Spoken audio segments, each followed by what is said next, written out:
During a family gathering, my husband's parent announced, "I'll be handling your marriage counseling. I know what's best." My husband nodded and said, "They just want to help." I smirked, stood up, and said, "Perfect." Because I just booked a session with a therapist for them. Their faces dropped as the therapist walked in. It was a crisp autumn afternoon in Boston. The kind where the air is cool enough to warrant a light sweater, but the sun still offers a comforting warmth.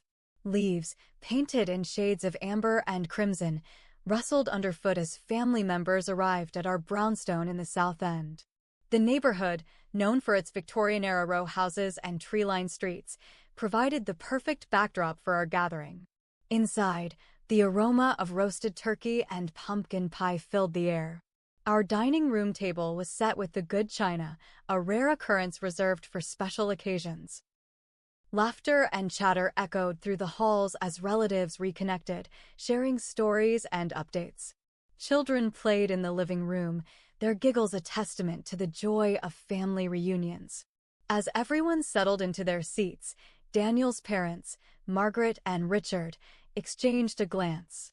Margaret cleared her throat, the room gradually quieting as conversations tapered off. She stood, smoothing the wrinkles from her skirt, and addressed the family.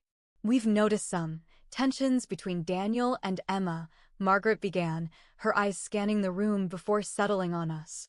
"After much consideration, Richard and I have decided that we'll be overseeing your marriage counseling. We believe we know what's best." A heavy silence enveloped the room.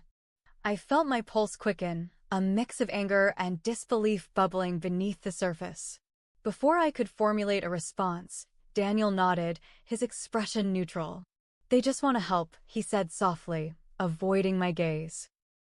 I took a deep breath, forcing a smile that didn't reach my eyes. Standing slowly, I adjusted my blouse and looked directly at Margaret. "Perfect," I replied, my voice steady.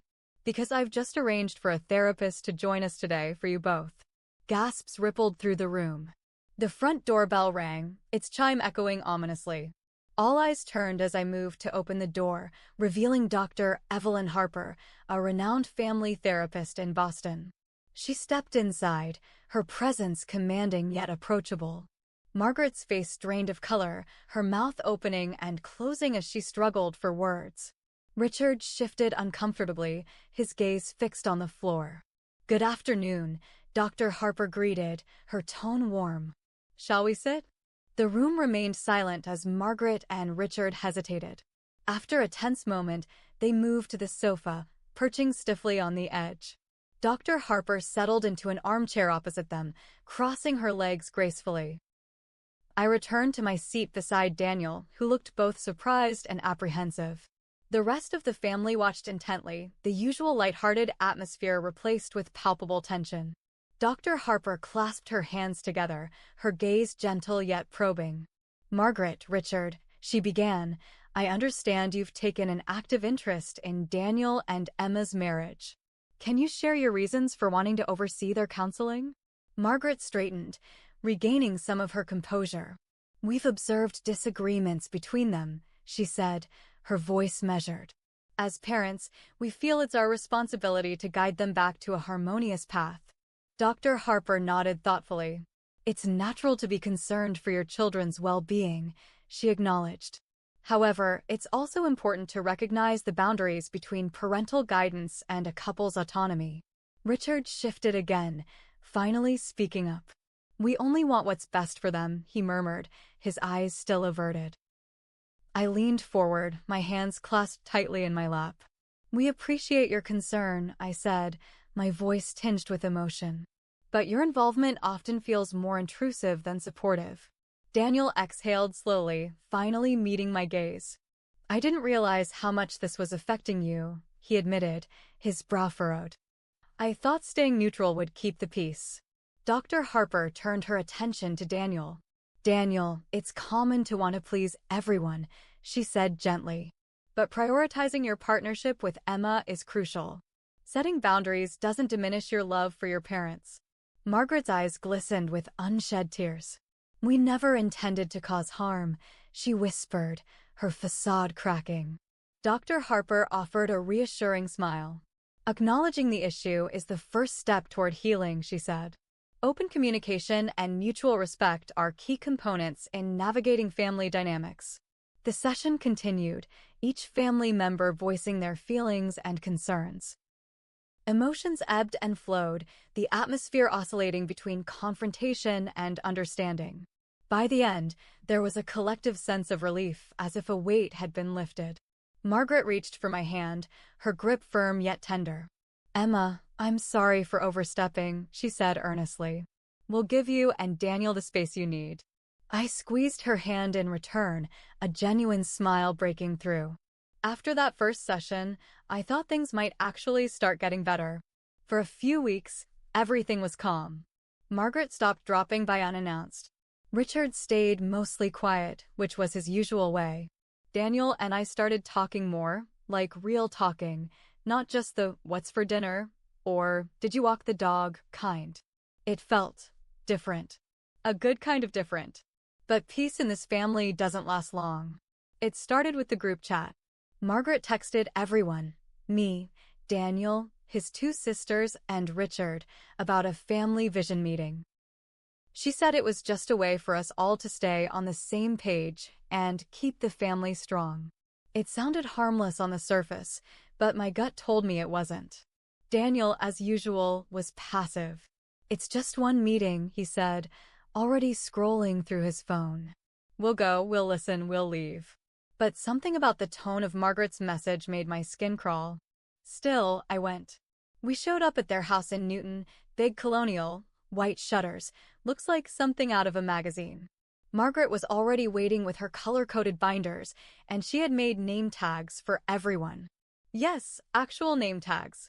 There was even a printed agenda. First item? Family values and behavior standards. I swear I thought I was on a hidden camera show. Margaret started going down the list of what she called observed issues. Most of them weren't even about Daniel or his sisters. They were about me. Emma tends to isolate herself during family dinners. Emma's tone can come across as dismissive. Emma's decision to not have children yet is concerning. I looked at Daniel. He wouldn't even meet my eyes. And then she pulled out the biggest twist of all. She had spoken to her church counselor, someone Daniel and I had never met, and arranged for them to check in with us weekly. Without asking. "I just thought it would help you both stay on the right path," she said, with this smile that didn't touch her eyes. I stood up. I didn't say a word.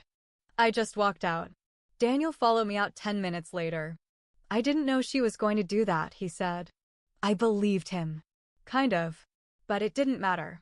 Because at that point, I knew something had to change. That night, I sent an email to Dr. Harper. Not a text. An email. I needed a paper trail. I explained what happened. I asked for a private session, just me. No Daniel. No in-laws. I needed to figure out what I wanted before I tried fixing anything else. And that's when everything started to really unravel. Dr. Harper scheduled me in that same week. I showed up early, hands shaking. I'd never gone to therapy alone before. But the second I sat down and started talking, the words just poured out of me. I told her everything. About the meeting, the binders, the fake check-ins. About how Daniel always defaulted to his parents, even when it was humiliating for me. About how I felt like I was constantly auditioning for their approval and failing. Dr. Harper listened. Then she said something that hit me like a freight train. "Emma, are you sure you're married to Daniel and not just a permanent guest in his family system?" That night, I couldn't sleep. I looked over at Daniel in bed beside me, scrolling through Reddit or YouTube or whatever he did to escape. And I realized I didn't know if he was ever going to change, or even wanted to. The next day, a package arrived. A big one. It was from Margaret. Wrapped in tissue paper and ribbons like some twisted present. Inside, a printed marriage handbook she wrote herself. Literally. It was 78 pages. Printed. Bound. With a table of contents and everything.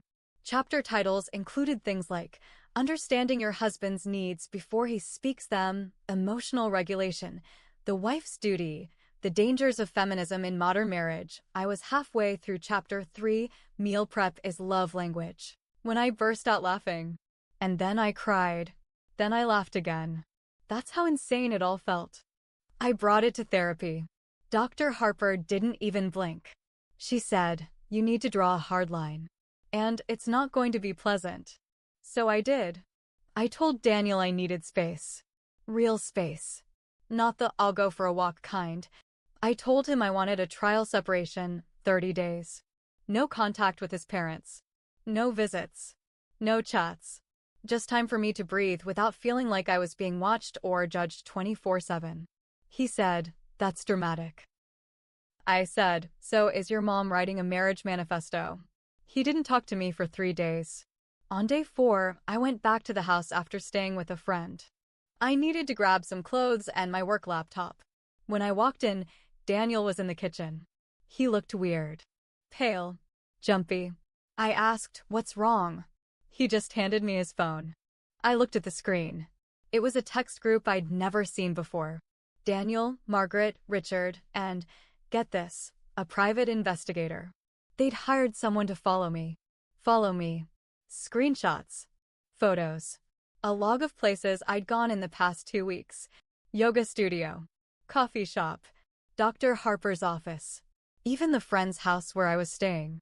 I didn't ask them to do that, Daniel said, panicked. They just thought you were hiding something. I was shaking. Rage. Horror. Shock. You let them spy on me? I didn't know they'd actually do it. I just said I was worried. You what? He froze. And that's when I realized this wasn't just a boundary issue anymore. This was psychological warfare. Gaslighting. Control. Surveillance. And I wasn't going to play their game anymore. So I did something I never thought I'd do. I booked a meeting with a lawyer. Not for divorce. Yet. For a cease and desist order. On his parents. Because if they wanted to play games, I was finally ready to go all in. The lawyer didn't even flinch when I explained what was happening. She'd seen this kind of thing before. They're enmeshed, she said. Tight-knit but toxic. If you want your life back, you'll need to burn it down legally, not emotionally. At first, we filed the cease and desist against Margaret and Richard for stalking and emotional harassment. I handed over everything: photos, timestamps, screenshots of texts, even the damn marriage manual. A week later, they got served. Margaret lost it. She called Daniel crying, screaming, asking how I could do this to family. Daniel begged me to drop it. You brought a PI into this, Daniel. You already chose your side, I said. I'm just choosing mine now. Things got real quiet after that. Daniel moved back in with his parents. The silence felt weird at first, then peaceful, like I could finally think straight. But I wasn't done. See, I had learned something in those solo sessions with Dr. Harper. I had been passive too. I let things slide. I laughed off the little jabs. I let Margaret play puppet master and called it keeping the peace. I thought being the bigger person meant swallowing poison with a smile. Not anymore. I compiled everything: texts, family meeting agendas, audio from a conversation where Margaret admitted she coached Daniel before therapy to stick to the script. Yeah, I recorded it, just in case. Then I wrote a letter. Not to them. To everyone else. The whole extended family. Cousins. Aunts. Uncles. Church friends. I laid it all out, chronologically, clearly, no extra drama. Just facts. I ended it with this. If you're wondering why Daniel and I are separated, this is why. If you think I'm exaggerating, ask to see the handbook Margaret wrote me. Or the surveillance logs. Or the cease and desist letter. I don't need your sympathy. I need your silence, your distance, and your respect for my boundaries. I hit send. It was like a bomb dropped in Newton. Margaret and Richard lost face in their church. People started pulling away. Turns out a few others had stories of their own about Margaret's godly guidance. I just happened to be the loudest one to finally say it out loud. Daniel called me crying 2 weeks later. He said he missed me. That he finally saw how deep his parents had gotten into his head. That he wanted another chance. I told him no. I told him that love isn't just staying, it's protecting. And he never protected me. Not once. Not even when I was being followed by a stranger with a camera. He said he'd changed. I said I already had. 3 months later, I filed for divorce. And get this, at the final court hearing, when Margaret tried to show up for emotional support, the judge personally asked her to leave the room. She had violated the cease and desist order by texting me a 2,000-word apology letter with 18 reasons why none of it was her fault. I submitted that too. She left in tears. I left in peace. Dr. Harper asked me once, "What would winning look like to you?" I used to think it meant fixing everything.